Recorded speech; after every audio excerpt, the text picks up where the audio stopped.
Hi, എല്ലാവർക്കും നമസ്കാരം. ഇന്ന് ഞാൻ വന്നിരിക്കുന്നത് എന്നും ചെയ്യുന്ന പോലെ കുക്കിംഗ് വീഡിയോ ആയിട്ടല്ല കേട്ടോ. ഇപ്പം എല്ലാവർക്കും നിത്യസംഭവമാണ് താരനും മുടി കൊഴിച്ചിലും ഒക്കെ. അപ്പോൾ താരനും മുടി കൊഴിച്ചിലും ഒക്കെ ഉള്ളവർക്കൊരു എഫക്റ്റീവായിട്ടൊരു കാച്ചെണ്ണയുടെ റെസിപ്പി ആയിട്ടാണ് കേട്ടോ ഇന്നത്തെ എൻ്റെ കുഞ്ഞു വീഡിയോ. അപ്പോൾ എണ്ണ കാച്ചാനുള്ള ഇൻഗ്രീഡിയൻസ് എന്തൊക്കെയാണെന്ന് നോക്കാം. നമ്മുടെ വീട്ടിൽ തന്നെ ലഭിക്കണ സാധനങ്ങളാണ്. മിക്ക വീടുകളിലും ഈ എണ്ണ കാച്ചാനുള്ള ഇലകളൊക്കെ ഉണ്ടായിരിക്കും. അപ്പോൾ നമ്മുടെ വീട്ടിൽ നിന്ന് തന്നെ കിട്ടണ എല്ലാ ഇൻഗ്രീഡിയൻസും വെച്ചിട്ട് എണ്ണ കാച്ചുകയാണെങ്കിൽ നമുക്ക് എല്ലാവർക്കും അതൊരു എളുപ്പമല്ലേ. മാർക്കറ്റിൽ നിന്ന് വാങ്ങിക്കണമൊക്കെ ആകുമ്പോഴല്ലേ ബുദ്ധിമുട്ട്. അപ്പോൾ എന്തൊക്കെയാണ് ഞാൻ ഈ എണ്ണ കാച്ചണയിൽ ആഡ് ചെയ്യണമെന്ന് കാണിച്ചു തരാം കേട്ടോ. ആദ്യം തന്നെ കറ്റാർവാഴയാണ് എടുക്കണത്. വീട്ടിലൊരു കറ്റാർവാഴ ഉണ്ട്, അപ്പോൾ അതിൻ്റെ 2 ലീഫാണ് എടുക്കണത്.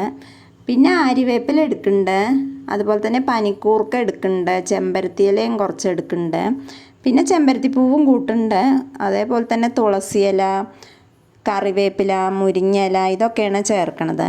അപ്പോൾ പിന്നെ ചെറിയുള്ളി വേണമെങ്കിൽ ചേർക്കാം. ചെറിയുള്ളി ഉലുവൊക്കെ ഇതിൽ ചേർക്കാവുന്നതാണ്. അപ്പോൾ ഞാൻ ചെറിയുള്ളിയും ഉലുവയൊന്നും ചേർക്കണില്ല. അതൊക്കെ ചേർക്കുമ്പോൾ ഒരുപാട് തണുപ്പാണ്. ചന്തുവിന് വേണ്ടിയിട്ടാണ് കേട്ടോ ഈ എണ്ണ റെഡിയാക്കണത്. അപ്പോൾ അവൾക്ക് തലയ്ക്ക് ഒരുപാട് തണുപ്പ് പറ്റില്ല. തലനീരിറക്കത്തിൻ്റെ പ്രശ്നമൊക്കെ ഉള്ളതാണ്. അപ്പോൾ അങ്ങനെ ഒരുപാട് തണുപ്പ് പറ്റാത്തവർക്കൊക്കെ ഉലുവയും ചെറിയുള്ളിയൊന്നും ആഡ് ചെയ്യണത് ഒഴിവാക്കുകയാണ് നല്ലത്. നല്ല തണുപ്പാണെങ്കിലാണ് മുടി വളർച്ച ഉണ്ടാവുള്ളൂ. മുടി കൊഴിച്ചിലും താരനും ഒക്കെ നല്ല എഫക്റ്റീവായിട്ടുള്ള സാധനങ്ങളാണ് ഇതിൽ ചേർക്കുന്നത്. അതുപോലെ ആര്യവേപ്പില താരൻ അകറ്റാൻ നല്ലൊരു മരുന്നാണ് കേട്ടോ. അപ്പോൾ ആര്യവേപ്പില ഇതിൽ ചേർക്കുന്നുണ്ട്. താരനൊക്കെ ഉള്ളവർക്കത് നല്ല എഫക്റ്റീവാണ്. അതുപോലെ വേനൽക്കാലത്താണ് കൂടുതൽ മുടി കൊഴിച്ചിലുണ്ടാവുക. മഴക്കാലത്ത് പിന്നെ തണുപ്പല്ലേ, മഴക്കാലത്ത് അധികം അങ്ങനെ മുടി കൊഴിയില്ല. അപ്പോൾ മോളിപ്പോൾ ഹോസ്റ്റലിൽ പോയപ്പോൾ അവൾക്ക് നന്നായി മുടി കൊഴിച്ചിലുണ്ട്. ഈ എണ്ണയാണ് ആദ്യം യൂസ് ചെയ്തിരുന്നത്. അപ്പോൾ ഇപ്പോൾ കുറച്ച് ദിവസമായിട്ട് അത് യൂസ് ചെയ്യുന്നില്ല. അതിൻ്റെ ഒരു മുടി കൊഴിച്ചിൽ കാണാണ്ട്. അപ്പോൾ ഒന്ന് കുറച്ച് എണ്ണ കാച്ചി കൊടുക്കാമെന്ന് കരുതിയിട്ടാണ് ഞാൻ ഇത് റെഡിയാക്കണത്. അപ്പോൾ ഈ എല്ലാ ഇൻഗ്രീഡിയൻസും നന്നായിട്ടൊന്ന് വെള്ളത്തിൽ കഴുകി എടുക്കണം കേട്ടോ. ഈ വേനൽക്കാലമല്ലേ, നല്ല പൊടിയൊക്കെ ഉണ്ടാവും. അപ്പോൾ നമ്മൾ അങ്ങനെ റെഡിയാക്കുമ്പോൾ ആ പൊടിയും കൂടെ അതിൽ ചേരില്ലേ. അപ്പോൾ നന്നായിട്ടൊന്ന് വെള്ളത്തിലൊന്ന് കഴുകി എടുക്കുകയാണ്. എല്ലാ ഇൻഗ്രീഡിയൻസും ഒന്ന് അരച്ചെടുക്കുകയാണ് കേട്ടോ. ഒരുപാട് പേസ്റ്റ് രൂപത്തിൽ അരച്ചെടുക്കൊന്നും വേണ്ട, ഒന്ന് നന്നായി ചതച്ചെടുത്താൽ മതി.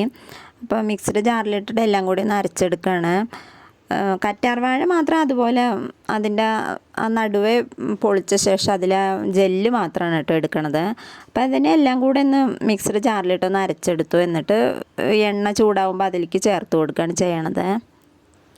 ഇരുമ്പ് ചീഞ്ചട്ടി വീട്ടിലുള്ളവർക്ക് ഇരുമ്പ് ചീഞ്ചട്ടിയിൽ എണ്ണ കാച്ചണതാണ് കേട്ടോ കുറച്ചും കൂടെ നല്ലത്. അപ്പോൾ വീട്ടിൽ ഇരുമ്പ് ചീഞ്ചട്ടി ഇല്ല. അപ്പോൾ ഞാൻ വീട്ടിലുള്ളൊരു അലുമിനിയം ചീഞ്ചട്ടിയിലാണ് ഈ എണ്ണ കാച്ചണത്. കുറച്ച് എണ്ണ എടുക്കണുള്ളൂ, ഒരു 200 ഗ്രാമൊക്കെ എണ്ണ എടുക്കണുള്ളൂ. ഒരു മാസത്തിനൊക്കെ കാച്ചണുള്ളൂ. അത് കഴിഞ്ഞിട്ട് പിന്നെ കാച്ചാലോ റെഡിയാക്കാമല്ലോ എന്ന് കരുതിയിട്ടാണ്. അപ്പോൾ നമ്മൾ ഈ എണ്ണ അടുപ്പത്ത് വെച്ചിട്ട് നന്നായി ചൂടാവുന്ന വരെ സ്റ്റൗവിൻ്റെ ഫ്ലെയിം കൂട്ടി വെക്കണം. പിന്നെ നന്നായി ചൂടായി കഴിയുമ്പോൾ ഫ്ലെയിം കുറച്ച് വെച്ചാൽ മതി. ഒരു അരമണിക്കൂറോളമൊക്കെ വേണം കേട്ടോ എണ്ണ. നമ്മളൊരു അരമണിക്കൂറോളം വേണേൽ എണ്ണ റെഡിയാക്കി എടുക്കാം. ആ എണ്ണയുടെ അളവിനനുസരിച്ചിട്ടാണ്. അപ്പോൾ ഇതിനെ നന്നായിട്ട് ഈ അരച്ചെടുത്ത അരപ്പും കൂടെ അതിലേക്കിട്ട് നന്നായിട്ട് ഇളക്കി കൊടുക്കണം. അല്ലെങ്കിൽ ഇളക്കി കൊടുത്തിട്ടില്ലെങ്കിൽ എന്താ വെച്ചാൽ അടി പിടിക്കുകയുള്ളൂ. അപ്പം അങ്ങനെ ഇളക്കി കൊടുത്തുകൊണ്ടിരിക്കണം. അരമണിക്കൂറൊക്കെ കഴിയുമ്പോഴേക്കും ഇത് നന്നായിട്ട് മൊരിഞ്ഞിട്ടുണ്ടാവും. നമ്മൾ ഈ ചേർത്ത് കൊടുത്ത ഇൻഗ്രീഡിയൻസ് ആ എണ്ണയിൽ കിടന്ന് നന്നായി മൊരിഞ്ഞിട്ടുണ്ടാവും.